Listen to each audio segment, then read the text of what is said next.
Welcome back to Green Diesel, the podcast where we discuss the spiritual podcast where we discuss things like business, the psychic metaverse, all kinds of things, anything to do with psychic life, psychic abilities, whatever. And I'm gonna keep it short this time. I'm steering away from the hour-long podcast that people don't watch, more for 15-minute, 10, 15, 20 minutes episodes that you're more likely to view. I've been thinking a lot lately about expansion, personal expansion, how there could be alternate lives and universes. There's sure to be alternate lives for each of us, and there's sure to be bilocation for all of us, multi-location for all of us. So we're not just bound in time in one place, and we're not just adherent to one identity. We move through time, as you know, but we also move into the future. Like it happens when, I think in general, I don't want to theorize how it happens that we move into the future in space and time. Time travel, I think, is definitely real in the future, but it governs sort of our existence here on Earth. But what I was thinking of more is that we can expand. The mind can expand. We're connected already to the internet, the inner net, the psychic internet, right? INNER, right? Psychic internet. And we're connected to the Tao. So this is all within us already. So it can expand. We can become more intelligent. That's part of the hypnotherapy that I'm interested in is esoteric hypnotherapy. Something like Barry Konikoff would do or Steve G. Jones would do, including astral projection, astral travel, that type of thing. These self-hypnosis sessions are available from people, and I'm going to do some of them when I get certified in hypnosis. But it's just cool to explore the mind and the idea of geniusness. We're not just stuck with one common identity. A lot of the time our self-view is limited. I walk around thinking of myself as a loser a lot of the time. But in reality, you can see I'm on a path to succeed in metaphysics. I'm discussing alternate realities. I'm psychically connected. I'm eager to learn. And bridges are being built. So I believe, just like in my case, with psychic powers manifesting over a period of a few years, I'm also going to be more intelligent.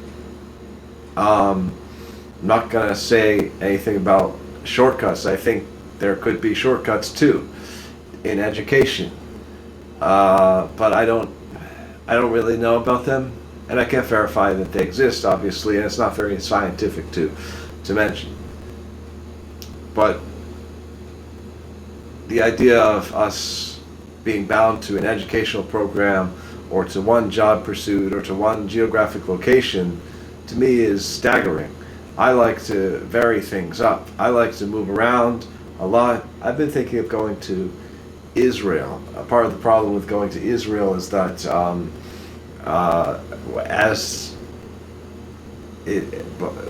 as the original Prime Minister of Israel said, Israel is not given to newcomers on a silver platter. You're going to be, again, at the bottom of society. So I've been at the bottom of society so long that I don't want to do that in a new society, having to learn a new language and everything. But that's stinking thinking, right? That's like, oh, it's not going to work well for me. So if we explore that concept, moving to a new country can allow you to maybe start fresh credit-wise in some regards. You'll still have your student loans and things, and probably all your consumer debt from the US, right? Or wherever you are. But if you move to a new country, you get a fresh start in some ways. So that's something I've been thinking about. Not here and there, not constantly. I'm gonna try and make it in the US, see how it works for me.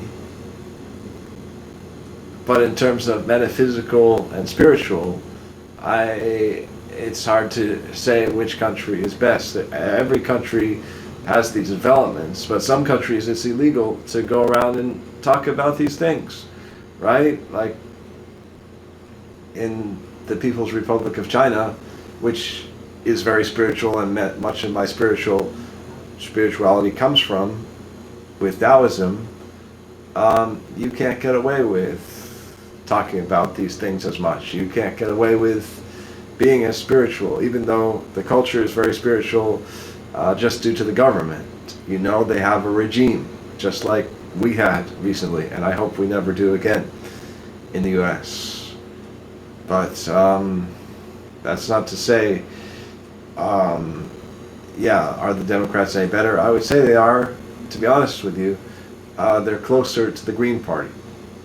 So they're not the Green Party yet, but the Green Party will come. And I want to be part of the Green Party. I want to be one of the people that makes government more palatable, that gets things done. However, I think that my spirituality is going to be a stigma. I'm too esoteric. I'm too out there. I am openly psychic, and I'm not going to change that, and I can't go back now. So maybe think in other ways.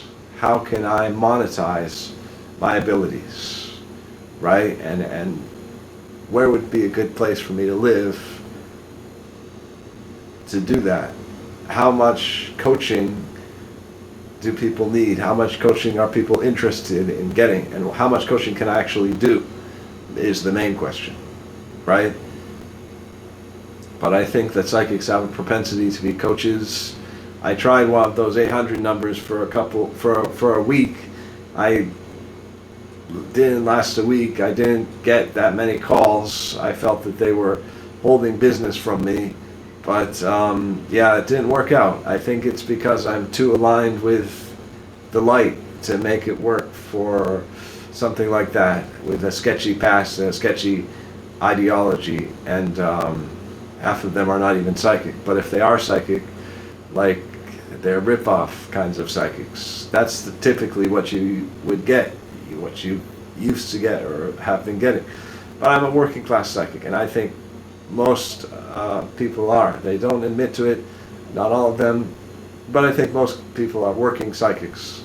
And so you have these abilities available, but it doesn't tie together for you to where it could be your main act. And you have to do other things, and you have to go into other areas and fields because of those Venn diagrams, right? 3 fields are attached together, and in the middle is the overlap. It works kind of like that with things that we're involved in, disciplines, the way the seasons change and how we are affected by the cycle of the seasons and where we are geographically, mentally, and mentally, geographically, right? Where we are aligned with. But yeah, I got put into another mental institution. This is like number 7 or number 8 for me, and I'm displeased with this. I had a glowing light in this apartment that I thought was going to catch fire and blow up into an electrical fire. Even when I turned it off, it was still like glowing, and I thought something was going to happen. So I pulled the fire alarm, and I left the building, and the police questioned me a little bit, but didn't really interview me as to why I pulled the fire alarm, and didn't, focus on that. Instead, they decided to send me to a mental institution because I had that history. And so I spent like 20 days in a hospital, and my car was taken off the street to impound, where they auctioned it off. So now I don't have a car. But the old story is, old man Sai lost his horse. So in this case, I'm Old Man Si. I lost my horse. What's it to me? It's not going to be the end of the world. Something new is going to happen, and this is going to force me to use public transportation, has been already, and exercise and walk places and carry my stuff on my back here and shop locally, even if I'm displeased with the selection here because it's skyrocketed prices in this immediate area, and I have never liked to shop immediately around where I am. Like, that's what I'm stuck with, and that's almost the real cost of food. You feel me? You're paying more for real food, and that's almost the real cost of food, the cost of production, right?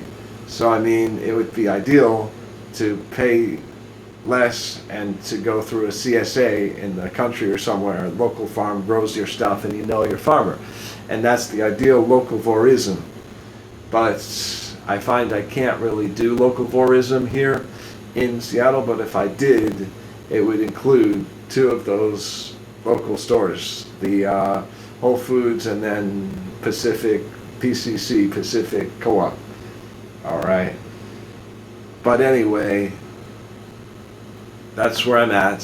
So instead of taking this as a bad thing or a backtrack, there was a lot of psychic phenomena in that visit. There were people that I interacted with that I knew to be psychic, and dreams, and a separate life internally from what I had to go through, and reports to psychologists and doctors and go through groups. And I feel that I'm kind of like a control group, that I end up in these institutions as sort of a control experiment. And I don't want to be a part of the experiment, but I can't help it if I am. Anyway, in the end, I'm pretty sure I'm going to push through that and go the other way and be the sanest guy alive and not have to deal with that kind of system and also that kind of harassment, because culturally speaking, as a psychic and a spiritual person, that's what I'm getting, because that's what's out there for us still to this day. Even though it's the new age, not everybody has grasped the new age. We still have red, Western and white recidivism. We still have it. We're still losing progress while we're gaining it, and not everybody is on the same wavelength, you feel me?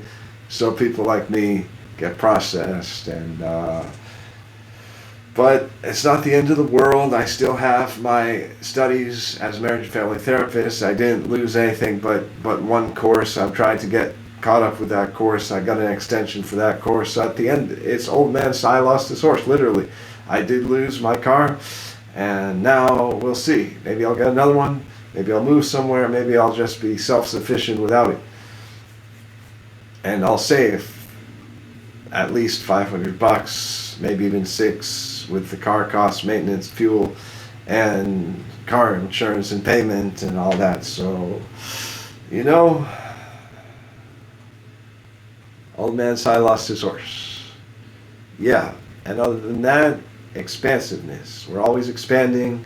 There's an opportunity for you coming, and things are gonna blow up and be cool. Everything will happen great. Use positive psychology, use affirmations, use that self-hypnosis. Get out there and experience everything life has to offer with the psychic internet. So by now, if you've been using marijuana, or you've attuned to people like me who have, or people like me who are spiritual and branch out and check out different things and travel and all that, you have every reason to believe something cool is going to happen. Your life will expand, you know, and you can be on the same wavelength, even if you don't believe in marijuana, right? At least believe in freedom for marijuana and marijuana rights. If you don't smoke it, if you don't use it, that's cool.